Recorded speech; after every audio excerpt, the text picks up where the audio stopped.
আসসালামু আলাইকুম friend, welcome back to my channel. আপনারা সবাই কেমন আছেন? আলহামদুলিল্লাহ আমি অনেক ভালো আছি। তো নতুন আরেকটা রেসিপি নিয়ে আপনাদের সামনে চলে আসলাম। স্কিপ না করে পুরো ভিডিওটি দেখতে থাকুন। আশা করি ভিডিওটি আপনাদের ভালো লাগবে। তো আমি আজকে বানাবো তেলে পিঠা। সেই জন্য আমি নিয়ে নিয়েছি ১ কাপ ময়দা, আর নিয়ে নিয়েছি ওই কাপেরই ১ কাপ চালের আটা, আর নিয়ে নিয়েছি ওই কাপেরই ১ কাপ চিনি। যেহেতু আমি ২ কাপ মতো আ ময়দা দিয়েছি, সেজন্য আমি এখানে ১ কাপ মতো চিনি অ্যাড করেছি। তো ওটা দিয়ে ভালোভাবে একটু নেড়ে চেড়ে, তো এটাকে এখন আমি অল্প, অল্প জল দিয়ে মেখে নেব। আমি হাত দিয়েই মাখছি। আপনারা চাইলে চামচ দিয়েও মাখতে পারেন। তো আমি এটাকে হাত দিয়েই মাখবো। হাত দিয়ে মাখলে মাখাটা ভালো হবে। সেই কারণে আমি হাত দিয়ে মেখে নিচ্ছি। মানে মাখার মধ্যে যেন কোনো গুটি না থাকে, সেই কারণে আমি হাত দিয়ে মাখছি। তো এই যে ভালোভাবে এটাকে মেখে নিতে হবে, যেন ব্যাটারটার ভেতরে কোনো রকম কোনো গুটি না থাকে।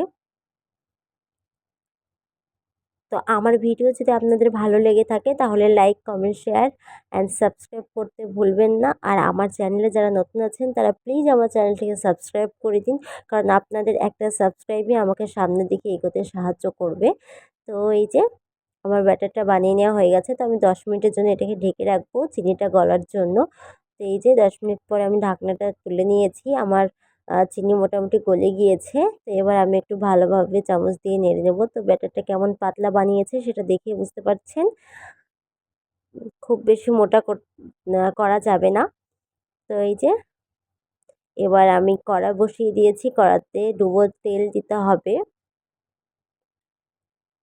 সাদা তেল দিয়ে দিচ্ছি অনেকটা পরিমাণ মতো। তো এবার তেলটা গরম হয়ে আসলে আমি এখানে টিফিন বাটির ঢাকনাটা দিয়ে দিলাম। তো এটাকেও একটু তেল দিয়ে গরম করে নেব। তো আমার গরম করে নেওয়া হয়ে গেছে। এবার আমি এর মধ্যে যে ব্যাটারটা বানিয়ে রেখেছিলাম, তো সেটাই দিয়ে দেব। এই যে তেলের মধ্যে ছেড়ে দিয়েছি। আর আপনারা যখন এই জিনিসটা বানাবেন তখন আপনারা মিডিয়াম আঁচে ভাজবেন। তো এই যে আ এটা দেওয়ার পরে আমি এবার উপর দিয়ে তেলটাকে ছড়িয়ে দেব যেন এটা ফুলে। তো এই যে দেখতেই পাচ্ছেন কতটা মানে সুন্দর ফুলেছে, ফুলে উঠেছে। দেখতেই পাচ্ছেন একা একাই কিন্তু টিফিন বাটির আ ঢাকনা থেকে এটা আ একা একাই ছেড়ে ছেড়ে দিয়েছে। তো এই যে কোনো রকম নিচে লেগে যায়নি। আর টিফিন বাটির ঢাকনাতে তৈরি করার মানে এটাই যে আ এটা একই সাইজের হবে, সেই কারণে জিনিসটা গোল হবে। তো আমারটা দেখেই বুঝতে পারছেন কতটা সুন্দর লাগছে দেখতে। ভালোভাবে এটাকে ভেজে নিয়ে এখন ভেজে নিবো আমি। তো এই যে আমার ভাজা হয়ে গেছে, এবার তুলে নিলাম। তো এইভাবে আমি এখন সবগুলোই ভেজে নেব। আর মাথায় রাখবেন আপনারা টিফিন কা মানে টিফিন বাটির ঢাকনাটা উপরে তুলে রাখবেন না। এটা ঠান্ডা হয়ে গেলে নিচে লেগে যাবে। সেই কারণে আপনারা তেলের মধ্যেই এটা দিয়ে রাখবেন। তো এই যে চলুন ভেজে নেওয়া যাক। দেখতেই পাচ্ছেন কত সুন্দর ফুলছে। মানে ফোলাটা দেখতেই খুব সুন্দর লাগছে। আপনারা এইভাবে একবার ট্রাই করবেন, দেখবেন। আশা করি আপনাদের ভালো লাগবে। আপনারা যারা পারেন না আ গোল করতে কিংবা এভাবে ফোলাতে, আ তো তারা এইভাবে একবার চেষ্টা করবেন, দেখবেন একদম পারফেক্ট হবে।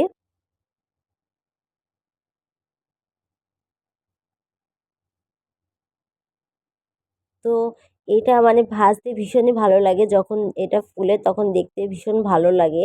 তো আমার ৩ টে ভাজা হয়ে গেছে। এবার আমি পরপর সবগুলোই ভেজে নেব।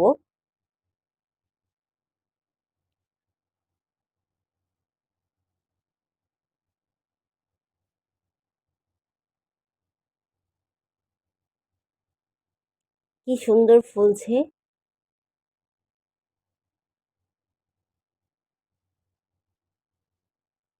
তো আমার ভিডিওটি আপনাদের কেমন লাগলো সেটা প্লিজ আমাকে কমেন্ট করতে ভুলবেন না।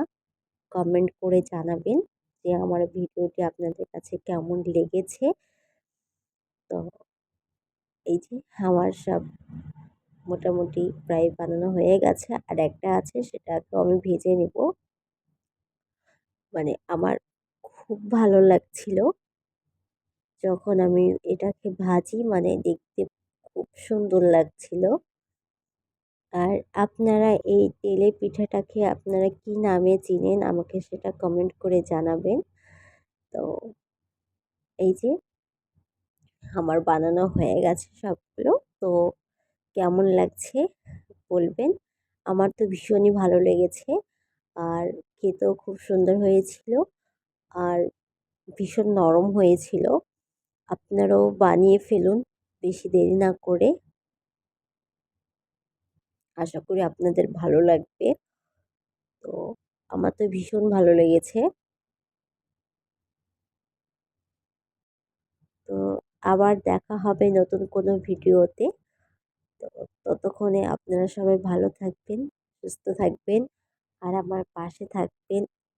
আপনাদের ভালোবাসায় আর আপনাদের দোয়ায় আমি সামনের দিকে আরও এগোতে পারবো।